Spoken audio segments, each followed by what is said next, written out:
On today's episode of The Heart of It All, we are joined by the Honorable Lisa Raitt, who will walk us through caregiving for her husband, Bruce, as he was diagnosed with early onset Alzheimer's at just 56 years old, and how Lisa is now using her platform and political prowess to affect Alzheimer's care in Canada.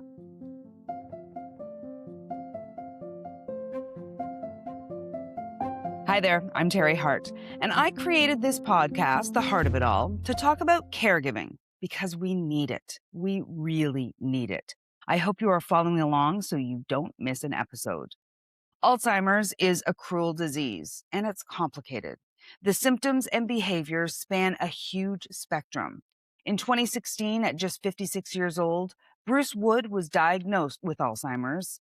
At the time, he was dating Conservative MP Lisa Raitt, and she made the decision that she was in it with him. They were married a few months after his diagnosis.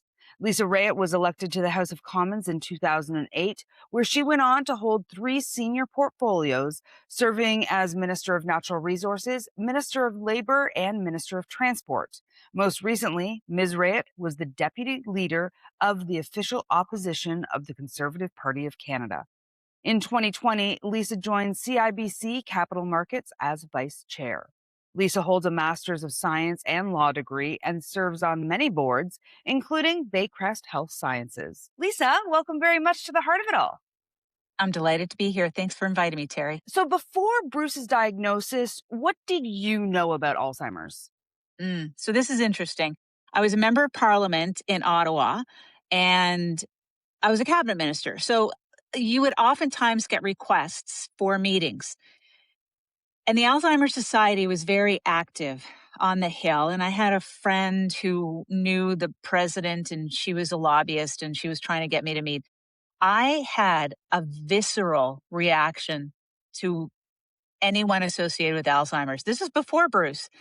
I didn't want to know about the disease. I was terrified of it. I just wanted to be away from it. Didn't know what dementia meant. I know that my friend, Ronna Ambrose, was the Minister of Health, and she brought in this thing called Dementia Friends, and I didn't know the difference between dementia and Alzheimer's, and I didn't want to know about it, Teri. I had no interest in it, and it's not very nice of me to say that, but it terrified me, and I think back to that time, and I'm wondering, like, everything happens for a reason. Did I know that this was going to end up being my life? But I can tell you, I was not interested in knowing. I'd known in my family had it. It was just something that I had never come across before, and it's kind of wild. I ended up where I am. I think that feeling about this disease that you had is so prevalent because people are afraid of it. And there's something about like, la, la, la, if I don't know about it, it's not going to happen to me. Do you think that Yep. that is the emotion that causes people to kind of put their head in the sand about it? I think maybe. I think maybe. I think because you definitely don't want it to happen to yourself. And maybe that's why I ended up being on the other side of the extreme of oversharing in some cases, but sharing a lot in terms of Alzheimer's, because ignorance is not a defense. And we know more and more and more. The more you know, the better prepared you are. The earlier the diagnosis, the more they can do. I mean, we repeat that truth on this podcast frequently. So we're going to talk about that sharing, and I'm interested in you saying possibly oversharing. But going back to the diagnosis, when he was diagnosed, how did the doctor prepare you for how the disease was going to progress, what this could look like for, firstly, Bruce, and in turn, you and the boys? So I'm going to preface it by saying it's 2016. I did not necessarily clock to the fact that he was having Alzheimer's symptoms. I knew he was struggling with glasses. So this is interesting. He kept wanting to change his glasses because he said he couldn't read. It wasn't his eyes. It was his executive functioning that was going. So very interesting. Was having a hard time in meetings, got lost in airports, stopped coming to see me in Ottawa because he couldn't navigate an airport anymore. He didn't tell me any of this, but work saw it. Work knew that he was struggling because he wasn't showing up at meetings. He couldn't express himself in board meetings. files were all over the place. His assistant was doing our books. She was doing the paying of our expenses. And all of that was something apparent to them. He was the president of the Hamilton Port Authority. So they decided that they were going to actually have a chat with him about whether or not he had substance abuse. They thought he had an alcohol problem or a drug problem. So they brought him in January. They sat him down, and it was the chair of the board and the chair of the HR committee. And they just kind of went through some stuff with him. He got up, he excused himself, and he called me right away. I'm on a plane going to Ottawa. Like, we're pulling back from the taxi, or we're pulling back from the gangway in Pearson. And I said, okay, I'm going to land in about an hour and a half. I'll call you then, but do me a favor. I'm a lawyer, so I knew we needed some space. I said, okay, before they fire you, go downstairs, because in his building was his family doctor. Go see Dr. Wally. His name is Dr. Wallishan, and get a note for stress. And we'll just kind of put this on ice for a few minutes. He didn't do that. But the interesting part was the chair of the HR committee, lovely man, and to this day I will be grateful to him, recognized that there was something wrong, because he had known Bruce before, and there was no alcohol. There's nothing like that. And he said, you know what, Bruce, we think it's health related. We're going to send you, why don't you go see your doctor? And they bought him the time. So he didn't take my advice to go down and see the doctor and leave the meeting. But the guy who was chairing the meeting said, no, you should go. And he went to see his family doc, and his family doc wrote him a note right away for stress related issues, and then also sent him a referral. And Bruce came home, told me about it. I was going on a trip to Israel actually after that, and he came along with me. I'll tell you that story in a second because it's interesting in retrospect. But we ended up having this referral that was happening on March 31st, and we were going to a hospital in Hamilton because that's where Bruce worked. 2 days before, I got a call from the doctor's office, and it said, is this Lisa Raitt? I said, yeah, it is. We're just making sure you're coming with your husband or your partner to this doctor's appointment. I went, oh, okay, yeah, no problem. I thought, Teri, that they were going to put those drops in his eyes, that cause you not to be able to drive. Literally. The night before we went, I looked up the doctor's name, saw he was a gerontologist. I went, well, that's weird. But I figured they must all golf together because Bruce golfed with his family doctor. And I thought, oh, they must all be buddies. And that's how we're getting in so early. Well, we were only an hour and a half into the appointment. Doctor pulled me aside and said, yeah, it's young onset Alzheimer's. It's very clear to me. And I froze. First time I ever heard the words. First time I ever saw it. So you asked me what he provided me with. Nothing but fear. He told me he's taken Bruce's license away, and I had a fight with him immediately to say, no, you're not doing that. You cannot do that. We are not prepared for that. It's not going to happen. And we just left. Never followed it up again. That was my first experience. Okay. I'm so sorry for that. Do you Well, feel it do was 10 you years ago. Yeah. sure, but Alzheimer's wasn't invented 10 years ago. Mm. I would have hoped that that doctor giving that information would have been better prepared to deal with your shock and to Mm. explain better.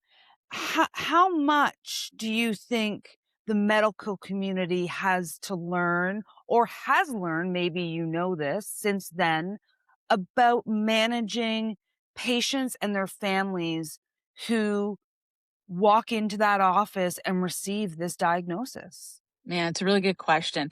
And I'm not going to hack on the doctor. He was surprised that I pushed back firmly that I wanted a second opinion, because I pretty much said it right away. I'm going to get a second opinion. And he said, well, I've been doing this for so long and I'm 100% sure. And he just decided to tell me what his resume was. And it's like, okay, you want to fight with me? Fine. So I asked if there's any diagnostic tests that we can have. He said, no, it's lived experience. And once again, went into all of his experience, zero bedside manner. And what was interesting is they actually had to stop the testing with Bruce because he became so emotional that he couldn't answer the questions. They didn't even complete the diagnostics. They knew very quickly on exactly what this was. And they knew it was an emotional thing. And Bruce was embarrassed. We didn't tell Bruce's diagnosis. He was so upset we couldn't tell him what it was. I carried that. And then it was up to me to figure out the next steps. And it was before AI, but we did have Google. And I just started researching. Now, let's be clear. My background is I've got a bachelor of science and I got a master's in science. I am not unafraid to read medical journals. I have done that many times and I kind of did as much as I could for the next 2 days, read up about it. I knew there was a couple of tests I wanted to happen and I asked for them. I got one, I didn't get the other, which would have been a little bit more helpful in diagnostics. But at this point, the less we dealt with doctors who wanted to take a license away, the better off we were. And just to let you know, Bruce passed the driver's test that he had to do that summer. He passed it the year after. He passed it the year after that. It was 3.5 years before we had to take his license away. And that is an important fact because it would have been a lot more difficult if they had done that in the first go. I mean, I don't want to put words in your mouth, so I'm going to ask the question. Did you feel prepared by medical professionals when Bruce's symptoms became more pronounced? I did. Yeah. And I'll tell you why, because I changed hospitals and doctors. I got my second opinion. I ended up at Baycrest, where I now sit on the board of directors and where Bruce now lives. And that was the world of difference. It's a specialized place with very special neurologists. Can't even say. I was going to say neurosurgeon. He probably is that too. But anyway, Morris Friedman is his name. He just was invested into the Order of Ontario for everything that he's done for dementia and everything. Look, I wouldn't say that it's because of his bedside manner. I love Dr. Friedman, but he's very direct and honest and lets you know what's going on, but very caring and totally on the side of the patient every single time. So I'm a big fan. But I felt more prepared for the symptoms. So that's 2016. Symptoms show up in 2019. When they show up, I hadn't had contact necessarily on a annual basis because what they tell you, Terry, is, well, go away and come back once a year maybe, and we'll check out, see what's going on, and in the interim, figure it out.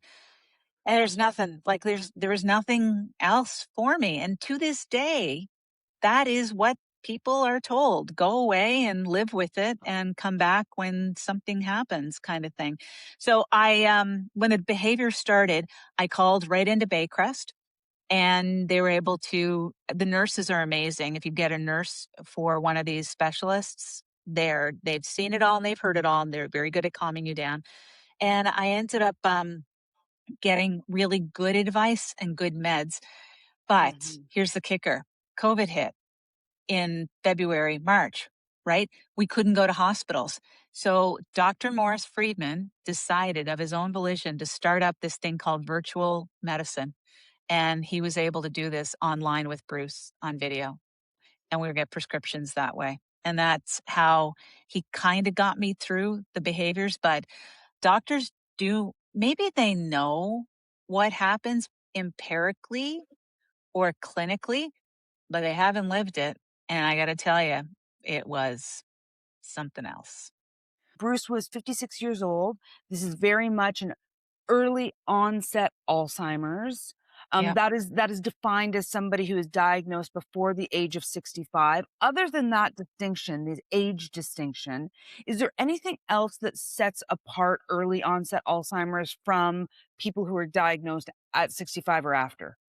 So I think it's a little bit different now. One of the more prevalent dementias that is actually diagnosed early and meaning younger, under 65, is something called FTD, frontotemporal dementia. I don't know whether or not Bruce actually had that or if he had young Alzheimer's, to be honest. I once asked Dr. Friedman what it was because the behaviors that Bruce exhibited very much tracked with FTD. For example, Bruce got something called aphasia. Aphasia is inability to speak. There's a lot of Alzheimer's patients who speak very, very clearly. Thank you very much. Bruce went to gibberish in 2017. Words got mixed up and then he lost them completely. And he really hasn't spoken a word, a sentence in 5 years, to be honest. I mean, I will tell you, funnily though, the other day he bit his tongue when he was eating and he did curse, which was really funny. I went, the real Bruce Wood is still in there. He went, shit. He'll come out with, little bits once in a while. And for me, Terry, it showed there's something going on inside there. He's still in there. He's Yeah. still in there. Here's something I would love for your listeners to know. The neurologist is not the doctor of the caregiver, and you can't treat them like that. They're not there to help you. They're there to help the patient.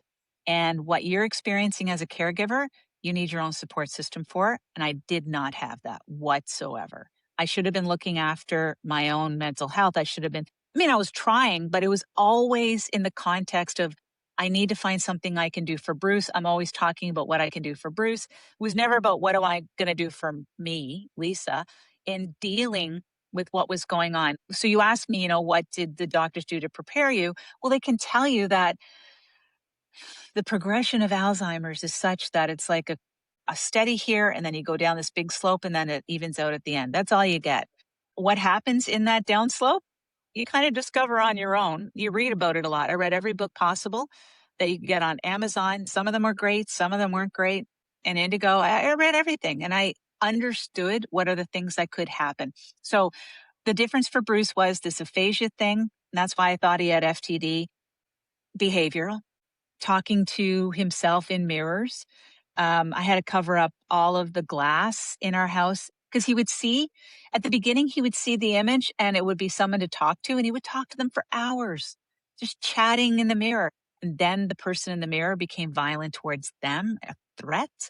And that's when he started busting up the place. So you just said started busting up the place. I mean, his behaviors escalated to violence towards you, threats Yeah, towards you. He's a big man. You had two teenage boys in the house at the time, I did. Yeah. and you're delightful boys, by the way. You chose to go public with the realities of caring for Bruce. You shared home videos on what was then Twitter. W Walk us through that decision, because Yeah. people are judgy, Lisa, people are judgy. I know. Um, you pulled that curtain right back. Yeah.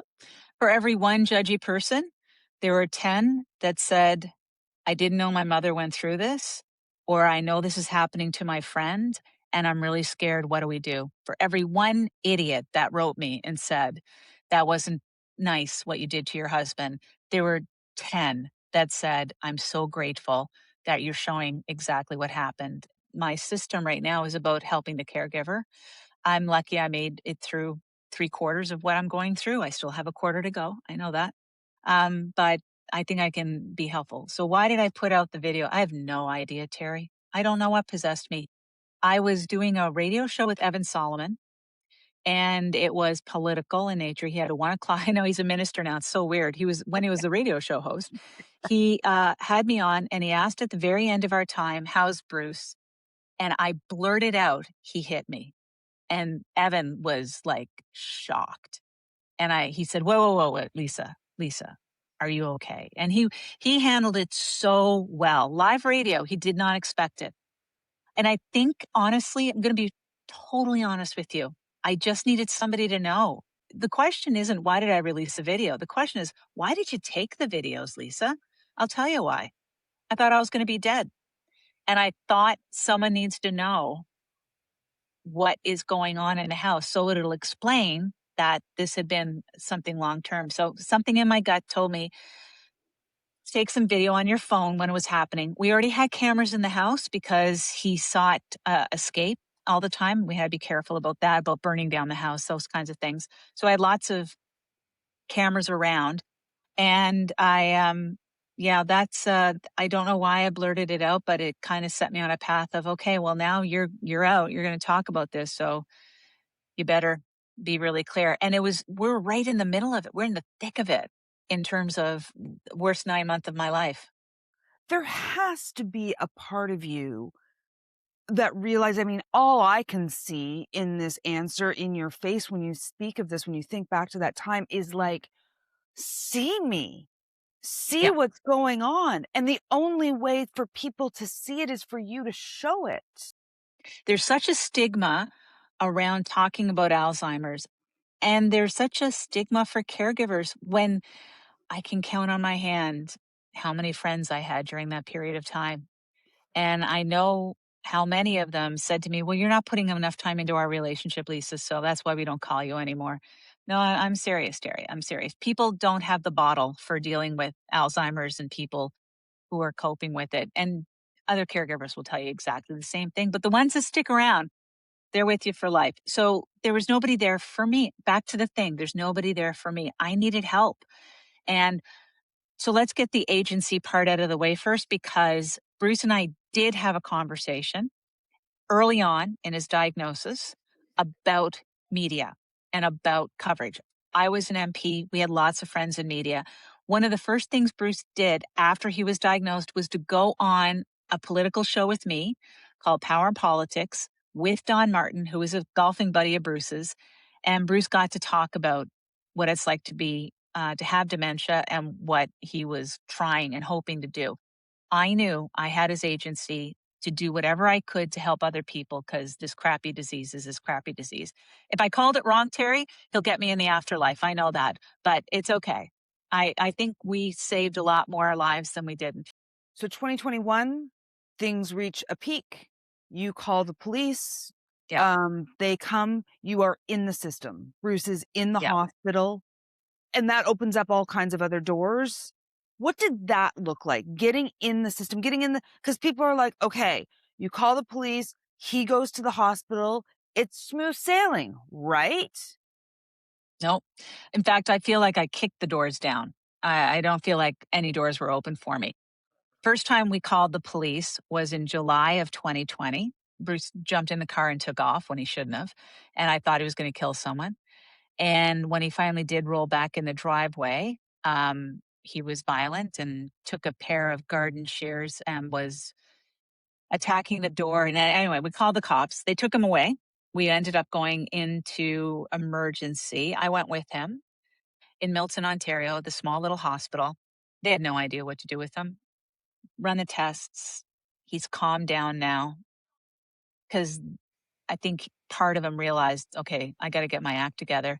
And the doctor comes out and they say the magic words, we're going to release your husband to you. And I said, okay, fine. And that was in July.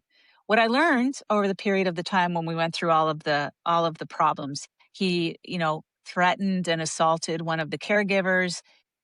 It was terrifying. I was lucky to have such kind women who helped me during that period of time. Despite his size, they were very brave, and they keep in touch to this day.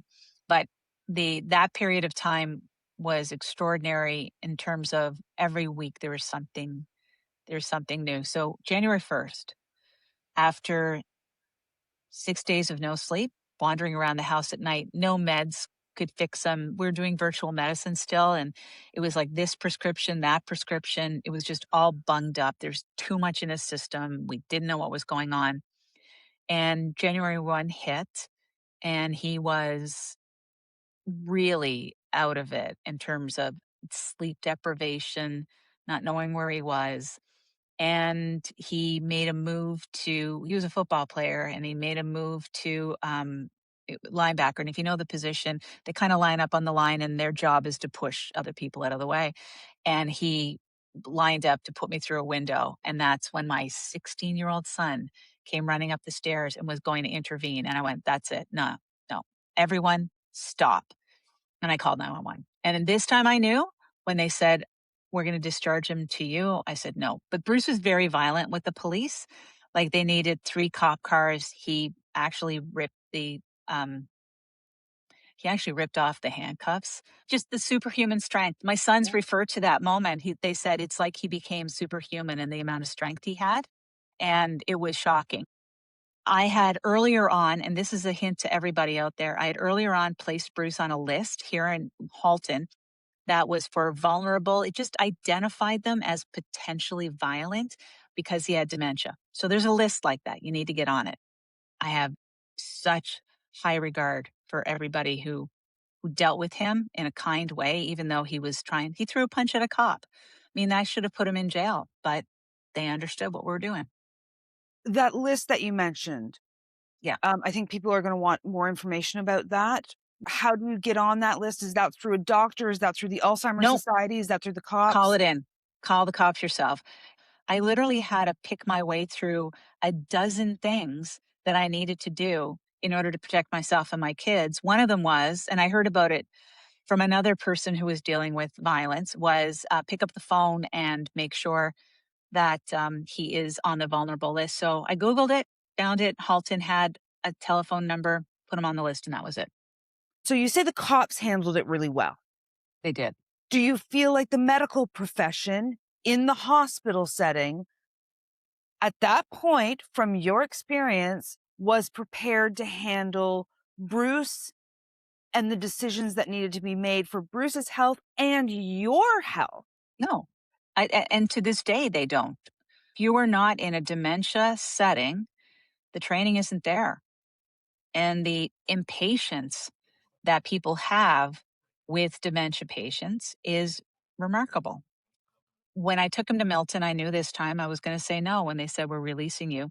He was so violent, Terry, that they had him in a 3-point restraint in a room with no windows. I was his trigger, unfortunately. So when I came in the room, I asked him to take off one of his restraints, and then he tried to grab me. And I stayed away from him for about 10 days because he needed to be detoxed. He was in the Milton Hospital. They couldn't wait to get rid of him. They transferred him to the Oakville Trafalgar psychiatric floor, where they would call me every second day and say, "He's not supposed to be here. You need to take him home." And I would say, "No, I'm not taking him home. I'm not." So he was there for 10 days. And then finally, Baycrest put him on the emergency list to go into their psychological hospital, and long waiting list. And he ended up getting transferred to there. And that's where his life started to becoming a little bit better.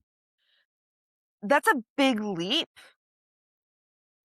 to Bruce needs to live elsewhere. Were you getting towards that, or was that decision made at that apex of his behavior? How did you struggle with that decision? I didn't make the decision. You can ask anybody around me. When Bruce was in that hospital being detoxed and put on a new cocktail of drugs that actually did work, I was taking him home. He was still gonna come home with me, and I was trying to figure out how I was gonna bring him home. No, no, Terry, even when he went from the hospital to the behavior support unit as part of a nursing home, I was taking him home. I was still trying to put him in a car and take him places and let him see the lake, and I was still doing it. It took a long time before I recognized, and here was the clincher, that I couldn't possibly give him the 24-hour care that he was receiving at Baycrest. And he became so attached to Baycrest and so used to it, he had no knowledge of what our home was like, or at least that's most likely. So he never came home again. He never came home to visit. But I told myself he was going to. So I never dealt with that. I never, ever dealt with it, that he lives somewhere else. And I think the guilt, he's in year 5 in care, the guilt probably logically dissipated maybe 2 years ago, that I wasn't good enough to look after him at home. I'm so sorry. No, it's okay. I mean, hey, look, I'm telling facts. People need to know. It's a shitty, shitty deck of cards you were dealt. Wow. It is and it isn't. It is, look, I'm a better person today for having experienced caregiving. I know it's a weird thing to say, but I am not the selfish, arrogant person I once was. Mm, it is a great equalizer, isn't it? Hmm. Yep. Nothing like cleaning up your husband's bowel movements on a floor to make you realize you're pretty human, right? That's that was part of the job. We've mentioned your 2 boys, JC and Billy, Yeah. and they were in the home at the time. Still are. I can't get rid of them, Terry. They're still home. They're not Bruce's kids. They're my Right. first husband's children. Yeah. Which is an important fact because part of the biggest guilt that I carry was, did I endanger my children? And should I have been more upfront with my ex, who I shared custody with 50-50, that we were having these issues in the home? And I wasn't, because I was afraid my ex was going to say, "I don't want the kids with you anymore." And that would have been death destroying for me. Isn't it amazing when you find yourself in a situation making decisions that you would have never imagined yourself making? That before you being in that position, if somebody else told you that story, you would be like, you need to tell your ex husband. If you share custody, Yeah. that's the right. You're a lawyer, Lisa. Yeah. I Isn't know. that, Thank you. but isn't that an amazing thing? Well, yes, but then it all went public when I put that video out. So I didn't need to tell Dave. And luckily, he's a great guy. And we have two beautiful children, and he trusted me. And I knew, though, with the second incident of violence, that if any of my kids got hurt, I would never see them again. I would lose custody. And that was it. Decision made. Bruce is going in the back of an ambulance to the hospital. What does caregiving like this do to a family? Mm. Well, my God, my kids grew up fast, didn't they? They grew up fast. I think any kid who sees violence in the home has a different upbringing than others. I think as well that they are empathetic more. Like you said before, you never know what's going on at home.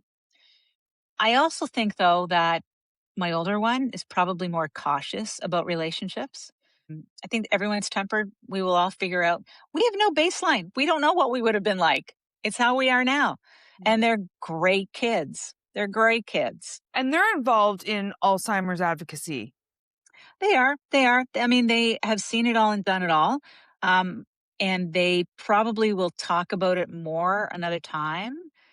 Billy raised funds for Alzheimer's charities by he put his outlet into a creative way, developed this graphic logo, Alzheimer's Strong, picture of Bruce flexing, sold a ton of hoodies, ton of t-shirts, donated all the charity. I think he felt he needed to do something, and he did. JC has done speaking things with me, and he does excellent at it. Both of them have to work through what they went through as well. And with time that will happen. But they're going to be great fathers. I'm going to tell you that. Whoever they partner up with and have children with, they're going to be great dads. You said, in preparation to talk to you today, I watched some different things and read some different things, and you said that you wished you had have sought help sooner. Mm. Tell me a little bit about that hindsight and what you would advise somebody now who is witnessing behaviors or questioning something. Okay. Number one, if you are in an employment situation where you have a health plan, you want to unlock your access to whatever counseling services you have, period. You want to get yourself in front of a therapist and you need to talk out what's going on because you can convince yourself that you're crazy in what you're seeing and you're not. You're not crazy. So get in front of a therapist. I waited a long time before I went to a therapist who would say things like you just said to me at the beginning, which is you made the best decisions that you could in the moment in time when you had the tools you had and the information you had in front of you. And otherwise, I'd be beating myself up to this day. And when that little moment of doubt creeps in about what I've done, I remember that. It's almost like somebody from the outside. So, yeah, caregivers need somebody to talk to other than the doctor of the patient. They're not going to help you. You need your own, and you need to keep your health up as well. So, definitely schedule if you don't have the ability to go through like an EAP program at work, employee assistance program, make an appointment with your family doc and tell them you're struggling with this, and maybe they'll write you a prescription so you can go and get some therapy or some counseling on how to deal with it. I think that's super important for the caregiver, not for the loved one, for the caregiver. How do you think we are doing as a society right now with families, with people who are dealing with somebody in their life that is living with Alzheimer's? Much better. Much, much, much better. Stigma's still there. Like I said, it can be very isolating to be a family with a loved one with Alzheimer's because you don't want to necessarily bring them out because you don't know what they're going to do. You're a little embarrassed by them. People don't want to come to the house, because they don't know whether or not they're disturbing you. They don't want to get involved. honestly, just show up, bring a coffee, just help, just show up. If you get it wrong, the person will thank you for at least trying.